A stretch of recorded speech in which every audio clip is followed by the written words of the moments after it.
What up, tube users? So we're doing the front brakes on a 1991 GMC Sonoma 4-wheel drive. And look at the brake fluid. These brakes are all haggled. The first thing I'm doing is I'm popping the cap off the reservoir. And I'm absorbing all this nasty fluid out the top. The back brakes are shot out. We've been riding on just the front brakes. So the front reservoir here that's designated for the rear brakes is already slap empty. This is what, 27 years of shit in here. Oh, wow. Alright, here we are. Second step is you gotta go around and loosen up your lug nuts. General Motors love having these plastic lug nut covers.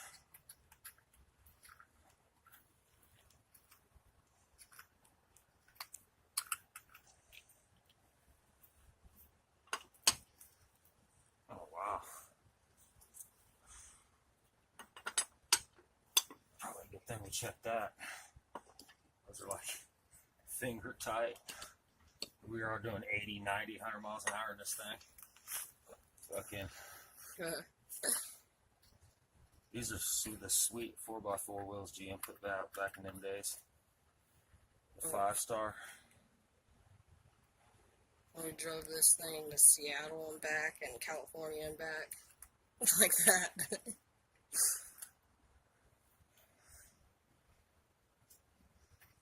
It's a built fucking truck, I'll tell you that, for a little fucker.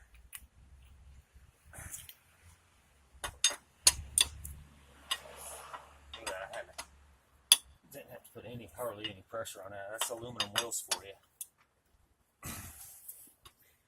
They like to loosen up on you. Yeah.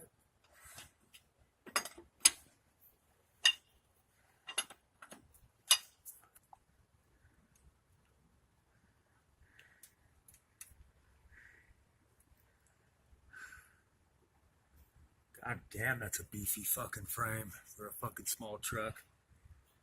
That's like a full-size fucking Chevy or GMC frame. Except for it's just been narrowed. I gotta see if I can unloosen the bleeder screws too. No, we don't have no warpage because God, we could have because we had to stop a couple crates. That's usually how you get warped rotors. You usually get warped rotors in the summertime when the brakes are already extremely hot, and then all of a sudden some idiot pulls in front of you and you have to do a fucking crazy hard brake. That way, and also like in wintertime when the rotors are real cold, you get them hot. Any variance in temperature, extreme temperature, hot or cold, they get hot and then they fucking warp when they cool.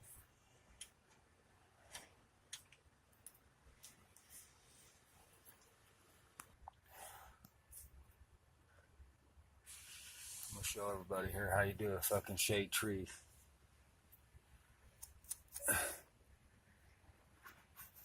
Yeah, we're starting to lose bushing. See that? Yeah. God, I hated working on these fuckers. That's what I hate about the 4-wheel drive compared to the 2-wheel drive. I mean, it's still a bitch, but see, you got this torsion bars like a motherfucker here. They got this thing torsioned up, boy. Fucking sway bar, torsion bars. Alright, well here we are at the pushing the caliper back. Most people use a C-clamp, but I'm going to do it old school redneck shade tree in your driveway with a pry bar. Oh, let's see if I can get it right. right spot.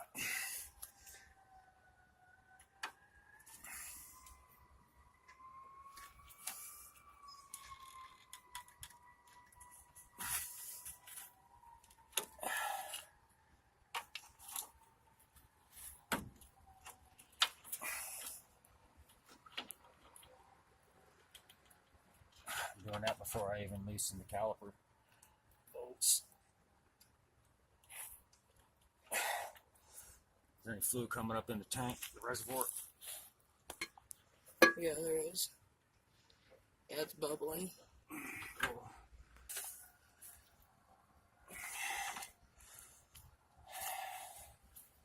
Make sure you want this shit out. I'm gonna go ahead and turn the wheel.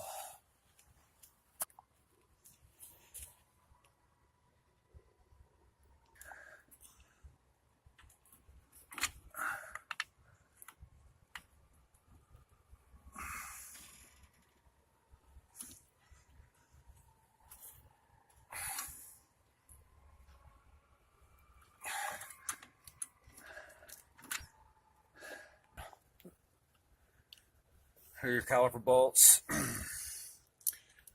You're going to use a 3/8 drive socket Allen wrench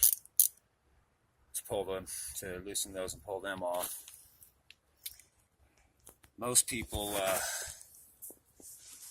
they buy the most expensive brake pads, and they also put the stupid shit on the back of them to stop from squeaking. That's just a waste of money because the pressure that is applied to brakes just pushes right through that shit. I mean, it might help it stop for a month, but after that, you just wasted your money. It's shot. You're going to ride metal to metal anyways, so who gives a shit? Unless you got money and you think you're doing everything proper.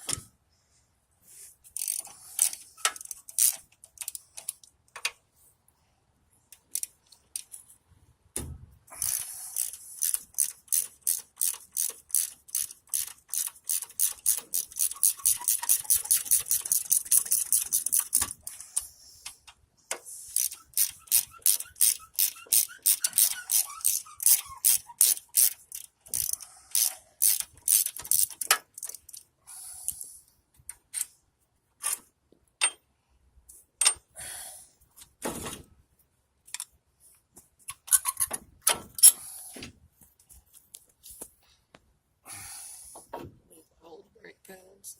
There you go. They were cracking. I cracked that from prying on it though, but yeah, they were done. That's the sensor right there that was starting to drag the rotor. You can see I can feel the rotor. It's nice and smooth. I'm not going to have them turn or buy new ones. You really don't have these fuckers turned anymore. Once you need rotors, you just buy new ones. Here are the new pads. They're getting fancy and wrapping them for us these days. First thing you want to do is compare them, obviously.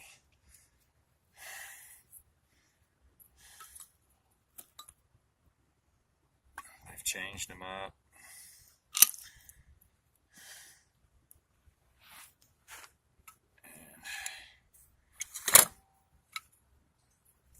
And those look like they'll do it.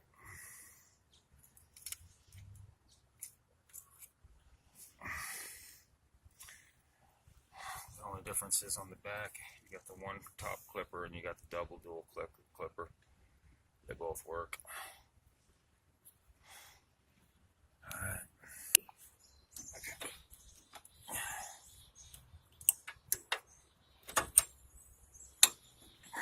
There we go. New shoes in. No dumb goop. Cheap ass fucking $9.99 plus tax. Shit.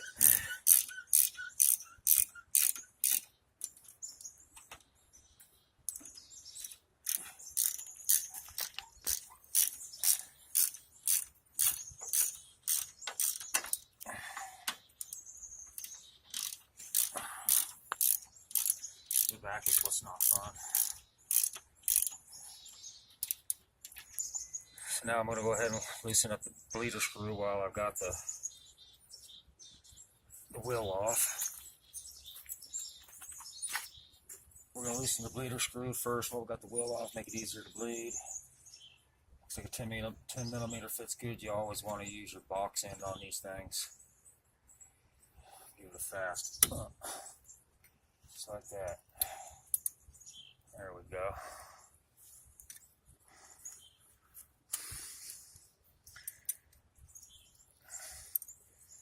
I'm going to go ahead and let those gravity bleed out. Environmentally safe. While we do the other side, we're going to go ahead and get the wheel put back on this side, and then we're going to repeat that side, and then we'll get to the back brakes. So we're just going to put the wheel back on. We're going to leave the bleeder on this side loose until we get the other side, and we're going to repeat the same thing on the other side. And then we're going to old school bleed them. Pump, hold, open to the floor, tighten, pump, hold, floor, tighten. Should be able to do the front, and then we're going to do a video on replacing a back rear wheel cylinder. After this, adjust the rear brakes out and do it as cheap as possible without buying anything else but that one wheel cylinder. That's it. That's how you do the front brakes on 1991 GMC Sonoma 4-wheel drive without all the fancy equipment. Till next time, toodles.